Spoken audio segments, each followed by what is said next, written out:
고린도전서 15장 1절로 8절 말씀까지 보시겠습니다. 고린도전서 15장 1절로 8절 말씀입니다.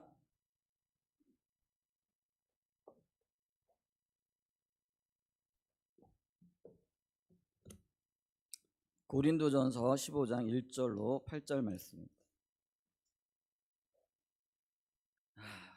한번 교독하겠습니다. 형제들아, 내가 너희에게 전한 복음을 너희에게 알게 하노니 이는 너희가 받은 것이요 또 그 가운데 선 것이라.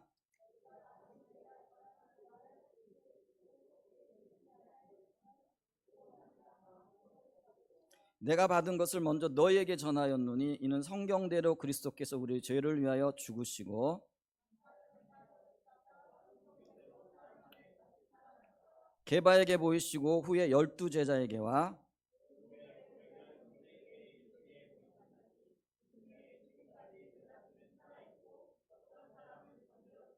그 후에 야고보에게 보이셨으며 그 후에 모든 사도에게와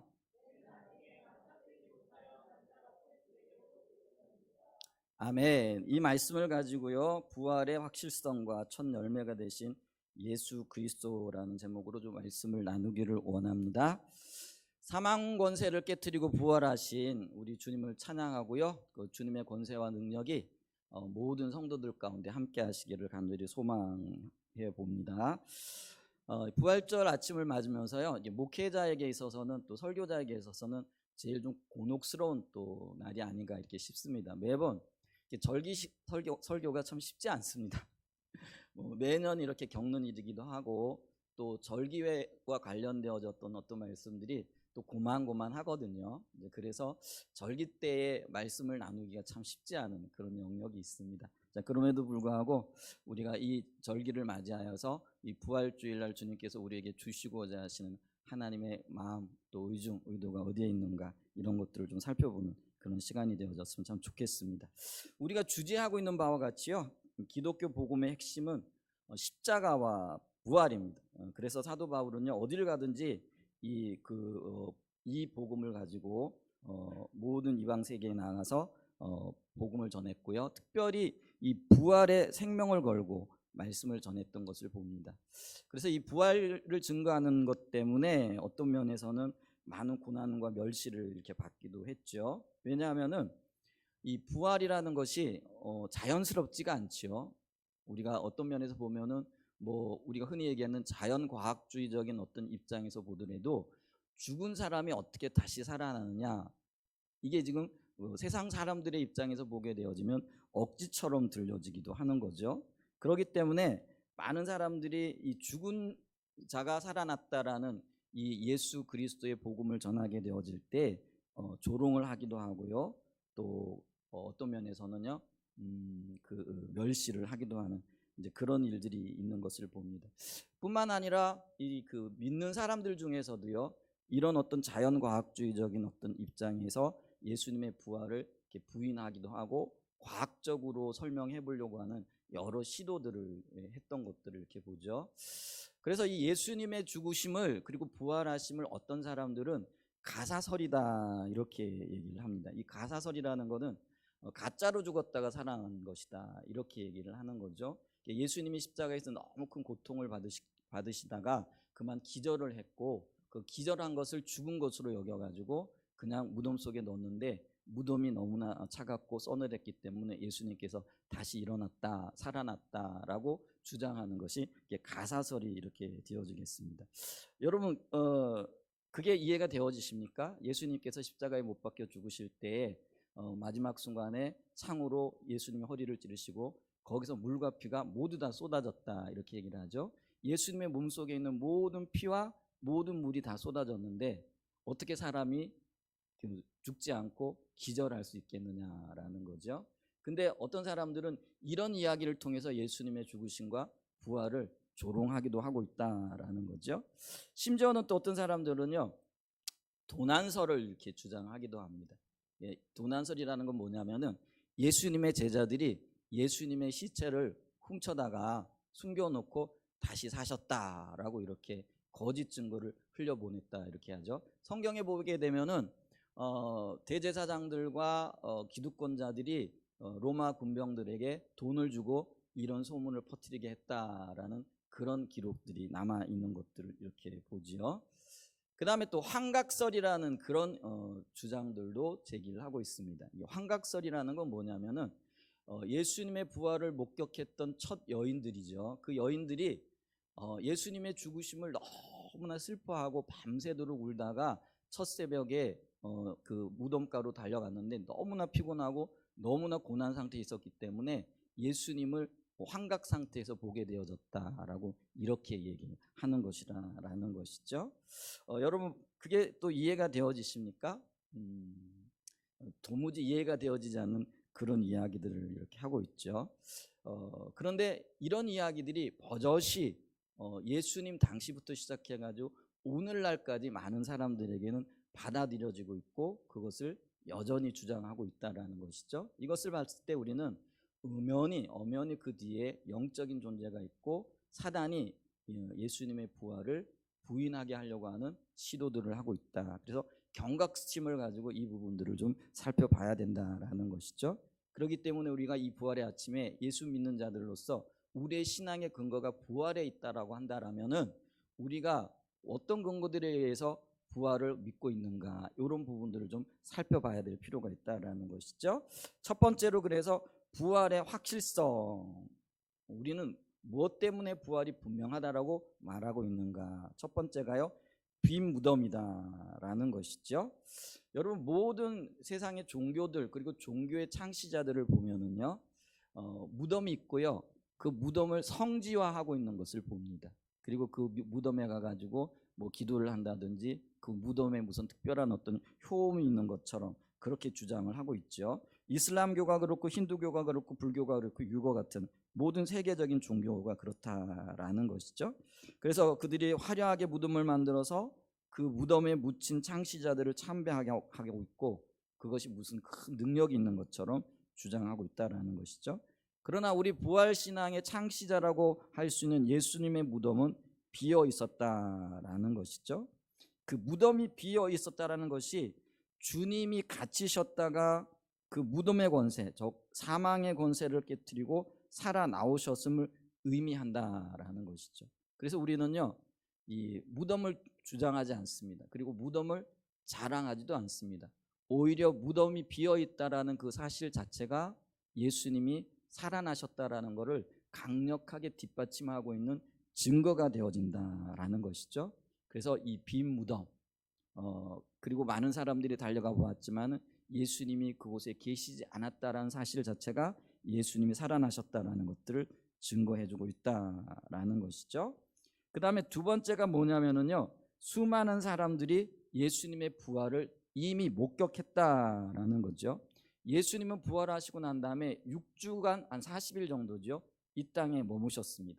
이 땅에 머무셨을 때 무려 11번에 걸쳐 가지고 제자들에게 나타나셨습니다. 그리고 도마에게는 내 그 십자가의 손과 옆구리의 허리를 만져보라 라고까지 말씀하실 정도로 그렇게 적극적으로 자신의 부활을 나타내셨죠. 그리고 뿐만 아니라 부활 승천하실 때는요, 500명이나 되어지는 그 많은 사람들이 예수님을 한꺼번에 목격했다라는 것이죠. 그리고 사도 바울은 그 중에 태반이나 살아있어서 우리에게 예수님의 부활을 증거해주고 있고 증명해주고 있다라고 이렇게 말씀하고 있다라는 것이죠. 그렇기 때문에 그 수많은 사람들의 목격을 대제사장들도 그때의 권력자들도 어찌할 수 없었고요. 그리고 그 목격을 경험하고 부활을 목격하고 경험했던 그 수많은 사람들의 증거에 의해서 예수님의 부활이 참되다 하는 것을 우리에게 보여주고 있다라는 것이죠. 세 번째입니다. 제자들의 변화된 삶입니다. 예수님이 고난과 죽음을 당할 때요, 특별히 예수님이 잡혀가실 때 예수님의 가장 가까웠던 제자들도요, 전부 다 예수님을 버려두고 도망을 쳤습니다. 베드로는요, 여차하면 도망갈 심산을 가지고 멀찍이 서서 예수님을 따라갔다 이렇게 얘기를 합니다. 계집종이 너도 한 패지라고 얘기했을 때 3번에 걸쳐서 예수님을 부인했던 사람이 바로 베드로였던 것들을 봅니다. 근데 이 제자들이 어떤 사람들입니까? 예수님이 이 땅에 계실 동안에 수많은 표적들을 보았고 예수님의 능력과 지혜를 직접적으로 경험한 자들이었습니다. 그런데도 불구하고 예수님이 도살장에 끌려가는 어린 양처럼 힘없이 사형장으로 끌려가시는 그 주님을 보면서 그들이 겁에 질렸고요, 공포에 질린 그들은 예수님을 내팽겨쳐 버리고 도망치기에 급급했다라는 것이죠. 그런데 이렇게 비겁한 겁쟁이들이 과연 예수님이 부활하지 않았는데도 그것이 목격되어지지 않고 그들이 예수님을 만나지 부활하신 예수님을 만나지 않았음에도 불구하고 자기들의 목숨을 내면서 예수님을 증거하며 다닐 수 있었을까라는 것이죠. 여러분, 이 점을 우리가 좀 생각해 봐야 됩니다. 예수님의 12명의 제자들 있죠. 가룟 유다는 탈락하고요, 그 자리를 마띠아가 대신하게 되어졌죠. 근데 이 12명의 제자들 가운데 사도 요한을 제외하고 11명이 모두 다 순교했다라는 사실들을 우리는 기억하고 있습니다. 여러분, 예수님의 12제자뿐만 아니라 바울과 함께 선교를 다녔던 바나바, 실라, 누가, 디모데, 디도 등 모든 사람들이 순교하였습니다. 어떤 사람들은요, 십자가에 거꾸로 매달려 죽었고요, 어떤 이들은 참수형을 당했고요, 어떤 이들은 화형을 당했고, 어떤 사람들은요 사자들의 밥이 되어졌다라는 것이죠.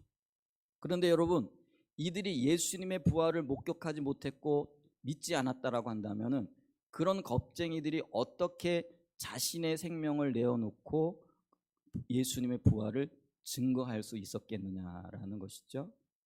여러분, 확신이 없으면은 자기 생명을 내놓을 수 없다라는 것들을 기억해야 됩니다. 여러분, 우리는요 예수님의 부활을 빼고는요 이 제자들의 이 갑작스러운 변화를 설명할 길이 없다라는 것들을 기억해야 된다라는 것이죠. 그래서 이 제자들의 삶의 변화를 보면서 예수님이 부활하셨구나, 그리고 그들이 부활을 목격했고 그들에게 그 부활이 분명한 확신이었구나라는 것들을 볼 수 있다라는 것이죠. 네 번째 부활이 확실한 이유는요 교회의 탄생과 부흥이라는 것이죠. 자, 교회가 탄생하는데 예수님의 부활, 오순절 마가의 다락방에 성령이 임하심으로써 교회가 태동하고 성장하고 부흥하기 시작을 하는데요. 근데 교회가 태어나자마자 얼마 되지 않아서요 극심한 로마 제국의 핍박과 박해가 있었던 것들을 봅니다. 근데 그 박해는요 갓 피어나는 그런 어떤 기독교 그 새로운 종교가 그것을 감당해내기는 어려울 정도의 심각한 박해였다라는 것들을 우리는 역사적인 사건들, 역사적인 증언들을 통해서 볼 수 있다라는 것이죠. 그런데 초대교회 성도들은요 결코 이러한 박해에 예수 그리스도를 포기하지 않았다라는 거죠. 그들이 예수 그리스도를 포기하지 않을 수 있었던 이유는요 우주의 왕과 세상의 구주로 믿는 바로 그분이 십자가에 못 박히신 예수 그리스도였는데, 그분이 죽으셨을 뿐만 아니라 우리의 죄를 사하시고 사망 권세를 깨뜨리시고 다시 살아나셨다라는 것이죠. 그래서 그 살아나신 그 하나님이 성령으로 그들과 함께하고 계시다라는 그 경험과 고백이 너무나 뚜렷했다라는 것이죠. 그래서 그들이 이 피 묻은 예수 그리스도, 부활하신 예수 그리스도를 증거하고 나갈 때마다 성령께서 그들을 도우시고 하나님의 크신 능력과 부활의 권능과 권세가 그들과 함께함으로 세상을 견주어 이길 수 있는 놀라운 역사들이 그들의 삶이었고 경험이었고 신앙 고백이 되어졌다라는 것이죠. 그래서 이런 것들을 볼 때 교회가 어떻게 태동하고 어떻게 성장하고 어떻게 부흥할 수 있었는가. 교회가 태어난 지 불과 300년 만에 로마 제국을 뒤엎었습니다. 그리고 로마 제국의 그 박해를 뛰어넘고 로마 제국의 종교가 되어졌던 것들을 볼 수 있습니다. 이런 유래는 찾아볼 수 없죠. 근데 그 밑받침에 예수 그리스도의 부활이 아니고는 이거를 설명할 수 없다라는 것이지요. 다섯 번째입니다. 예수님의 부활을 처음에 목격했던 사람들을 여성이라고 성경은 증거하고 있다라는 거죠. 여러분, 죄송합니다. 당시의 여성들은요, 그리고 여성들은요 사람 취급을 받지를 않았습니다. 그러니까 인구 계수를 할 때도요 여성들을 제하고 남자들만 인구 계수를 하던 시대였습니다. 그리고 여성들의 증언은요, 공식적인 법정에서도요, 증거로 채택되어지지 않았습니다. 제가 죄송합니다. 여성 여러분들의 인권을 무시하고 여러분들을 무시하는 발언이 아니고요, 2000년 전에 예수님이 살고 있었던 그 시대는 그것이 당연한 것이었다라는 것이죠. 그렇기 때문에 이 여성들의 증언은요, 쓰레기같이 취급이 되어졌는데, 그 여성들의 증언이 그 사실의 신뢰성을 높이기보다는 오히려 떨어뜨릴 수 있다라는 것들을 우리가 기억해야 됩니다. 그런데 이 복음서에서는 부활의 첫 증언이 여성들이라고 증언을 하고 있습니다. 그러면 이 이야기를 들었던 많은 사람들이 우리는 여자들의 증언을 인정하지 않는다라고 말했을 거라는 것이죠. 그렇기 때문에 예수님의 부활이 분명하다라는 것들, 혹은 가짜라는 것, 예수님의 부활이 분명하지 않고 그것이 가짜라고 했다라고 한다면은 제자들이나 그때 당시에 그 기독교 지도자들이 여성들을 그 증인으로 내세울 이유가 없다라는 것이죠. 이해가 되십니까? 여성들은 증인도 안 되어지는데 베드로나 다른 12명의 제자들이 여성들을 증인으로 내세우면 오히려 사람들에게 깔봄을 당할 뿐만 아니라 증인도 되어지지 않는 그런 증인을 내세웠다고 오히려 조롱을 받을 수밖에 없었던 상황이었다는 거죠. 그러나 그럼에도 불구하고 성경은 여성들이 부활의 첫 증인이라는 사실을 숨김없이 그대로 밝히고 있다는 거예요. 그것은 그만큼 부활이 결코 부인할 수 없는 역사적 사실이었음에 대한 자신감을 드러내고 있다라는 것이죠. 만일 예수님의 부활이 사실이 아니었다라고 한다면 복음서 기자들은요, 예수님의 부활의 첫 증인을 결코 여성으로 소개하지 않았을 것이라는 것이죠. 우리가 그걸 기억해야 된다라는 거죠. 여섯 번째, 부활의 확실성은 뭐냐면 성령이 우리 안에 거하고 계시는 것이다 라는 것이죠. 자, 부활하신 성령님이 승천하시면서 제자들과 많은 사람들에게 약속하신 것이 있어요. 그 약속이 뭡니까? 내가 가면은 너에게 성령을 보내리라, 이렇게 말씀하셨습니다. 이 성령이 우리 안에 오시게 되어진 것은요, 예수님이 십자가에 못 박히시고 다시 살아나셔서 부활 승천하셨기 때문에 가능한 얘기입니다. 예수님이 부활하지 아니하시고 승천하지 않으셨으면은 성령이 우리 안에 오실래야 오실 수 없었다라는 것이죠. 여러분, 성령이 우리 안에 계신 거 믿으십니까? 주님이 부활하셨기 때문에, 승천하셨기 때문에 우리 안에 와 계시게 되어진 것이라는 것이지요. 그래서 우리가 기억해야 됩니다. 이렇게 많은 부활에 대한 증거들이 있고 확실성이 있고 이것이 우리의 믿음의 근거가 되어진다라는 것이죠. 그런데 이 수많은 증거보다도 우리는 보다도 분명하게 예수 그리스도의 증거를 우리가 받아들여야 되는데, 예수님은요, 그 자신의 부활에 대해서 뭐라고 말씀을 하고 계시냐면요, 요한복음 15장 25절에 보면 나는 부활이요 생명이니 나를 믿는 자는 죽어도 살겠고 무릇 살아서 나를 믿는 자는 영원히 죽지 아니하리니 이것을 내가 믿느냐라고 선언적인 선포를 하고 계시다라는 거예요. 여러분, 다른 모든 증거가 없다라고 할지라도 말씀은 살아있고 운동력이 있을 뿐만 아니라 단 하나도 땅에 떨어지는 것이 없다라는 것들을 기억하셔야 됩니다. 그런데 예수님이 자기 자신을 뭐라고 말씀하고 있느냐면 나는 부활이요 생명이다 라고 말씀하고 계시다라는 사실입니다. 사실은 요거 하나로 우리에게는 족합니다. 그러나 이 말씀을 다른 사람들에게 이해시키고 또 그들에게 증거하기 위해서도 다른 증거들도 우리가 좀 살펴보고 마음에 담아둘 필요가 있다라는 그런 의미에서 오늘 이 말씀들을 좀 나눠보았습니다. 자, 큰 두 번째입니다. 그리스도의 부활은 하나님의 계획이었다라는 것이죠. 고린도전서 15장 3절과 4절을 좀 보게 되어지면요, 내가 받은 것을 먼저 너희에게 전하였으니 이는 성경대로 그리스도께서 우리 죄를 위하여 죽으시고 장사 지낸 바 되셨다가 성경대로 사흘 만에 다시 살아나사 이렇게 얘기를 하고 있습니다. 이 말씀은요, 우리 주님의 죽음과 부활이 성경의 예언대로 되어진 일이라는 것이죠. 성경대로라는 말은 구약의 예언대로 이루어진 말이라는 그런 의미인데요.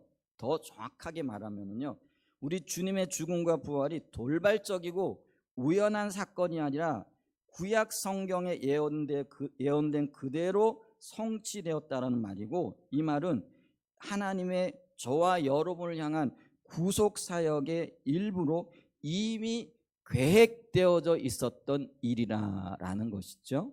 그렇다면 우리가 성경에 뭐라고 예언을 하고 있는가, 이걸 좀 살펴봐야 되는데요. 창세기 3장 15절입니다.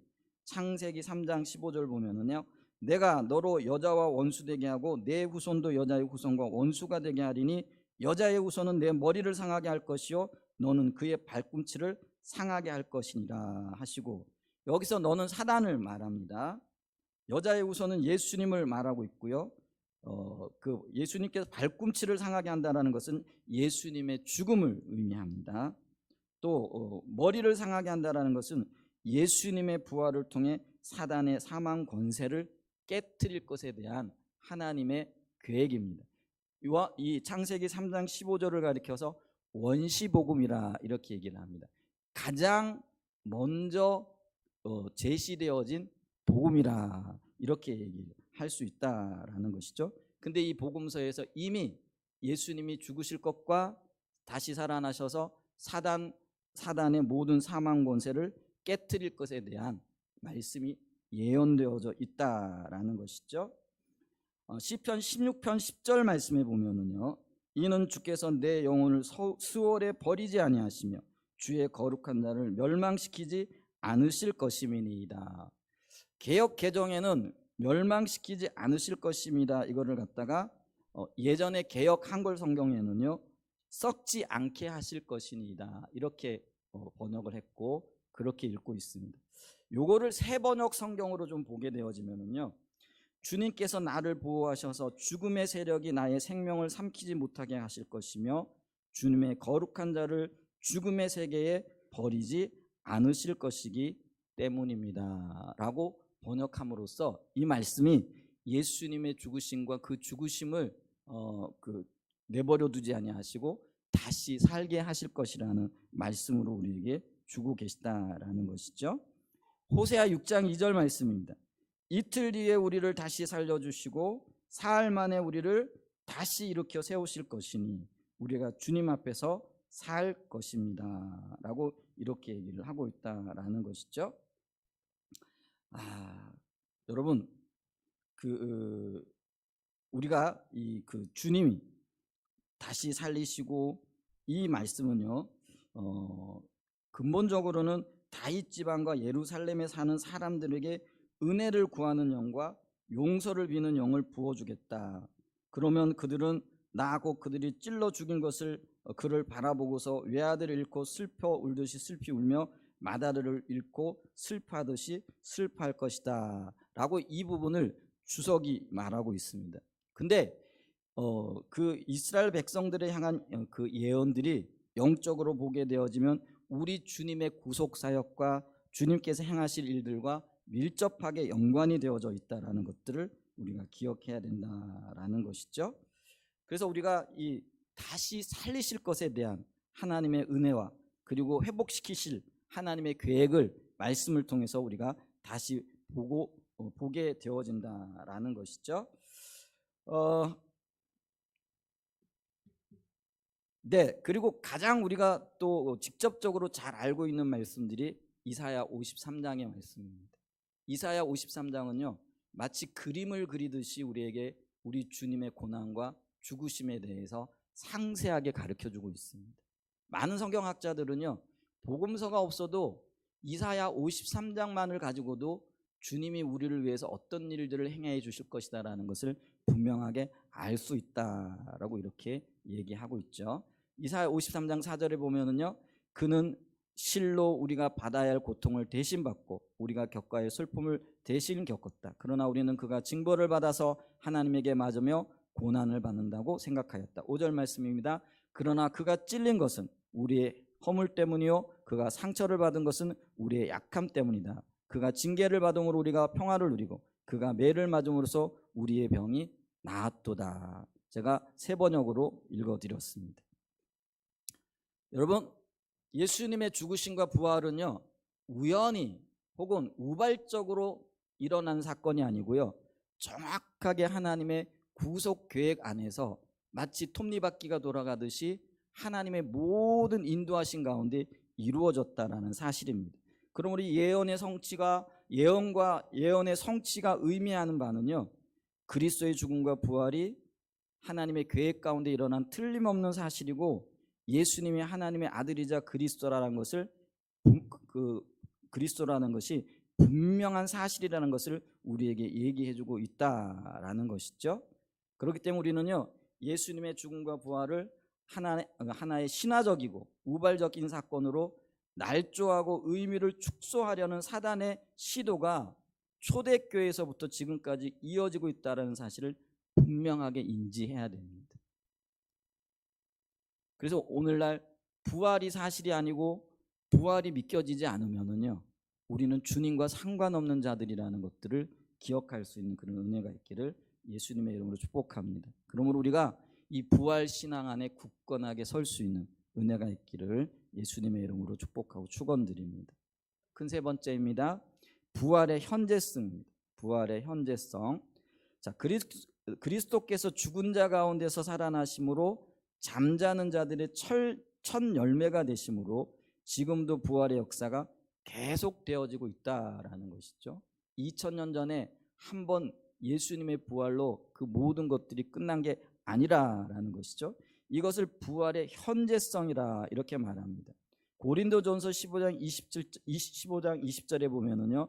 그러나 이제 그리스도께서 죽은 자 가운데서 다시 살아나사 잠자는 자들의 첫 열매가 되셨도다라고 사도 바울이 이야기하고 있습니다. 여기서 첫 열매가 되셨도다라고 번역된 이 말은요. 우선은 출애굽기 23장 19절이나 신명기 23장 1절 이하에 있는 소산의 첫 열매를 염두에 둔 그런 표현입니다. 그런데 통상 이 첫 열매는요. 수확물 전체를 대표할 뿐만 아니라 후에 거둘 결실까지도 암시하고 있다라는 것이죠.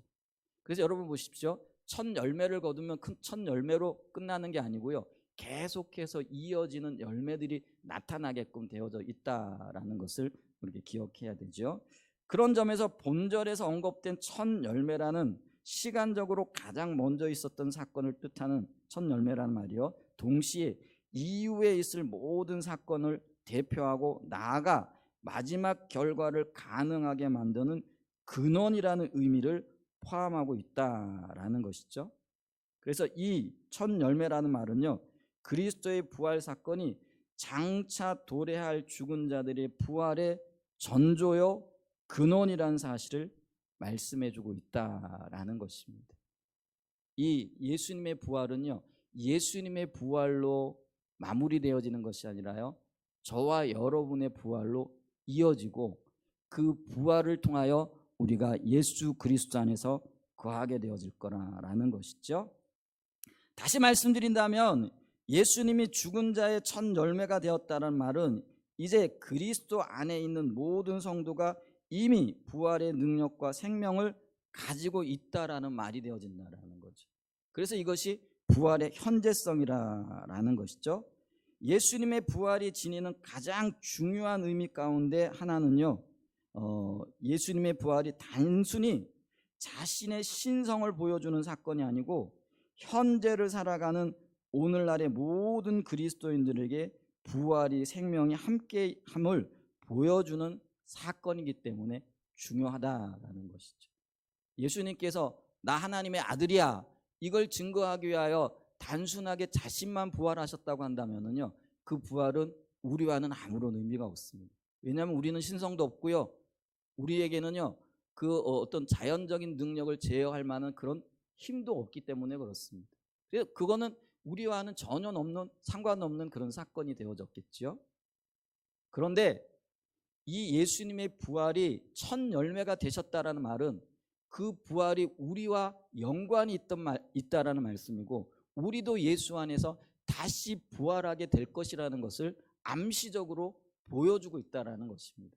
그렇기 때문에 이 예수님의 부활은 단순히 예수님의 부활만이 아니라 저와 여러분의 부활이 되어진다는 것입니다. 그리고 그것이 오늘 그 예수님의 부활이 우리와 함께함으로 우리가 부활의 생명을 가지고 부활의 권세와 권능을 가지고 사망 권세를 깨트리며 나아갈 수 있는 힘과 능력이 되어진다는 것입니다. 여러분, 지금도 사단이 활동하고 있습니다.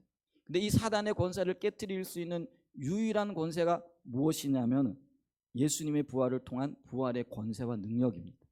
그래서 우리는요, 사단을 향하여 잠잠하라고 말할 수 있는 능력이 이미 주어져 있습니다. 그래서 우리가요, 사단을 향하여 꾸짖고요, 사단을 향하여 물러가라고 말할 수 있습니다.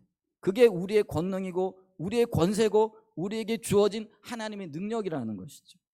그게 바로 현재적으로 우리에게 함께하고 있다는 것을 말씀해주고 있다는 것들을 기억해야 합니다. 우리는 실제로 십자가에 못 박혀 죽지도 않았고요, 실제로 부활을 아직까지는 경험하지 않았지만은 예수님께서 부활 사건으로 첫 열매가 되심으로 말미암아 예수님 안에서 부활의 능력과 생명을 몸에 지니게 있게 되었기 때문에 그 결과로 우리에게 어떤 열매가 맺어지느냐면요, 15장 21절입니다. 고린도전서.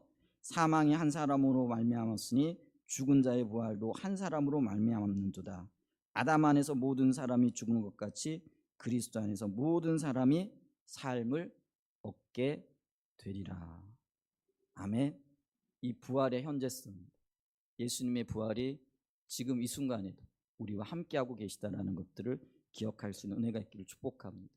그럼에도 불구하고 사단은요, 끊임없이 이 부활 신앙에 대한 도전을 우리에게 하고 있습니다. 어떻게 죽은 자가 살아날 수 있느냐. 여기에 동조해서요, 자유주의 신학자들은요, 그 동조하는 것들을 정당화하기 위해서 가사설이니 도난설이니 또 환각설이니 이런 어떤 것들을 만들어내 가지고요, 우리를 지금 어지럽게 하고 있습니다.